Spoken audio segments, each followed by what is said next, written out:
At 63, while many legends are still chasing relevance, Courtney Walsh has already stepped into something quieter. There was a time when his name meant endurance, discipline, and relentless pace, when taking over 500 test wickets wasn't just an achievement, it was a statement. From long spells under the Caribbean sun to historic moments that defined West Indies cricket in the 90s, Walsh didn't dominate with noise. He did it with consistency. And maybe that's what makes his life today so interesting. Because now, back in Jamaica, there are no roaring crowds, no pressure to perform, just a slower rhythm that feels almost unfamiliar for someone who once carried so much intensity.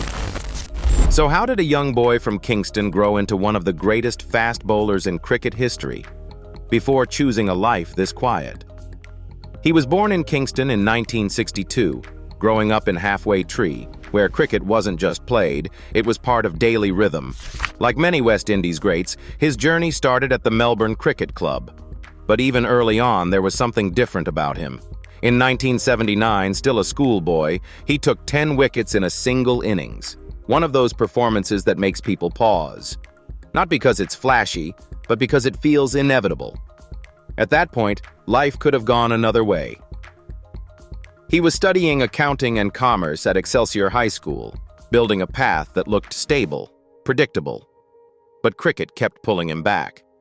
And eventually, like many athletes who feel it deep enough, he chose uncertainty over comfort. That decision led him to England in 1984, signing with Gloucestershire, a move that quietly shaped his identity. It was there that he earned the nickname Duracell. Not because he was explosive, but because he just didn't stop. Over after over, spell after spell, he created pressure that never disappeared. When he entered the West Indies team, he wasn't the headline name. He stood behind legends, Malcolm Marshall, Joel Garner, Michael Holding. But instead of trying to outshine them, he did something smarter. He stayed consistent. And over time, consistency became dominance. By the late 1980s, he wasn't just part of the attack anymore. He became its backbone. Wisden even noted his ability to deliver 3 distinct speeds with the same action, making him unpredictable in a way that felt almost unfair to batsmen. But what makes Walsh's career stand out isn't just the numbers, it's the moments. A remarkable spell in Sharjah in 1986, where he took 5 wickets for just 1 run, dismantling Sri Lanka almost single-handedly. A rare hat-trick in Brisbane that stretched across 2 innings, something so unusual it still feels hard to believe. But then, there was 1987, a World Cup match against Pakistan, a moment that could have been forgotten if he had chosen differently. Walsh had the chance to run out the non-striker, completely within the rules. Instead, he stopped. He warned him. That decision cost West Indies the match, and their place in the tournament. And if you really think about it, that moment might define him more than any wicket ever could, because it showed something rare. Control, not just of the ball, but of character. As his career progressed, Walsh became the kind of bowler captains rely on when nothing else is working.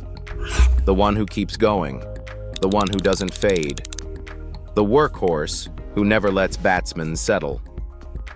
By the mid-90s, he had stepped into leadership, captaining the West Indies and delivering one of the most remarkable performances of his career.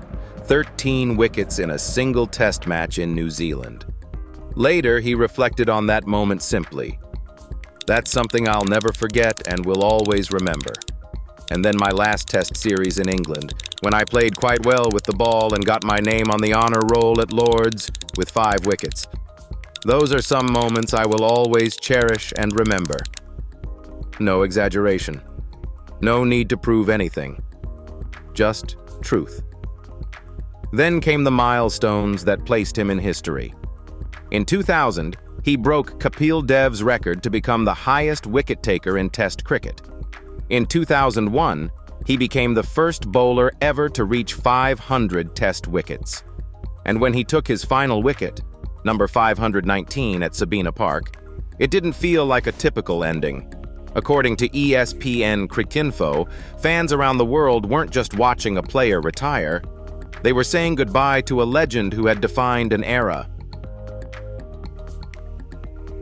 Walsh officially retired before his home fans at Sabina Park in Kingston, Jamaica, on Monday, April 23, 2001. Millions of other fans around the world watched the final test match between South Africa and the West Indies on television and said goodbye to their hero with similar sentiments. But what makes his story even more powerful is what came after. He didn't disappear. He stayed connected, coaching Bangladesh, guiding the West Indies women's team, working with Zimbabwe as recently as 2026, still contributing, still shaping the game.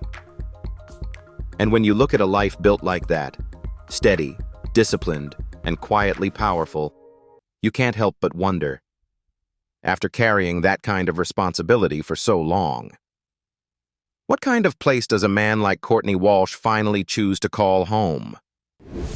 House in Jamaica. Courtney Walsh currently lives in Upper St. Andrew, one of the more elevated and peaceful areas overlooking Kingston. It's the kind of place where the city slowly fades into the distance, replaced by hills, open air, and a sense of calm that feels almost intentional. From the outside, the home reflects exactly who he is.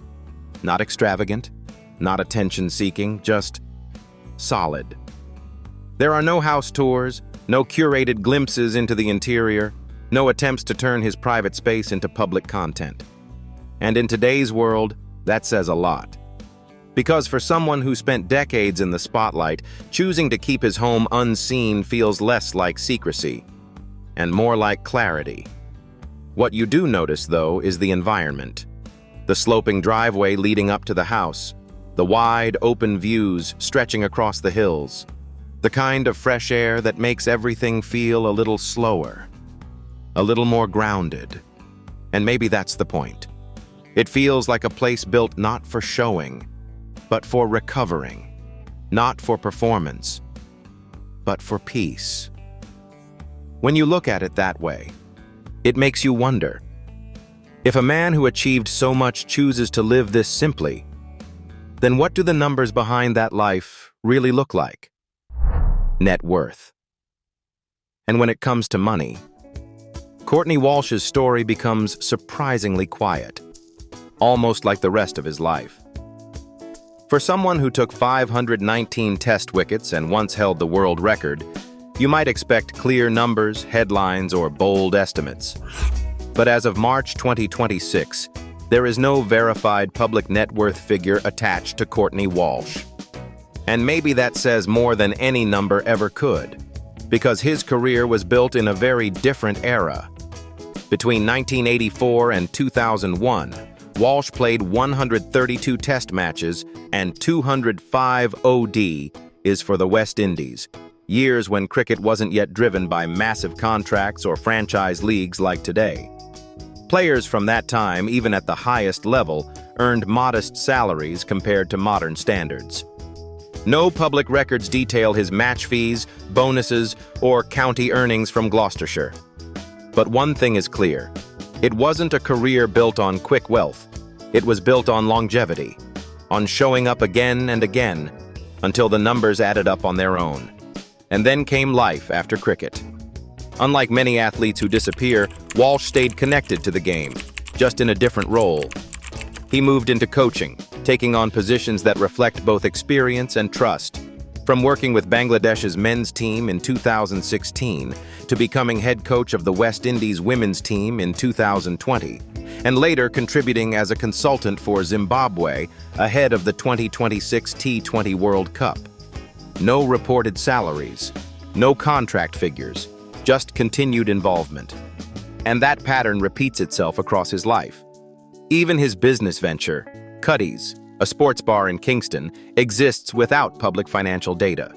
No revenue reports, no performance metrics, just a local presence tied to his name. And if you step back and look at it, his financial story feels very similar to his playing career. Not flashy, not headline-driven, but steady. And maybe that's the key. It feels like something that quietly followed him, rather than something he chased. So when the numbers aren't there, the question changes. It's no longer, how much is he worth? But rather, what kind of life has all of that effort actually created for him today? Current life. And now, at 63, the life of Courtney Walsh feels quieter, but in a way that seems fully earned. Private, but not distant. Calm, but not empty.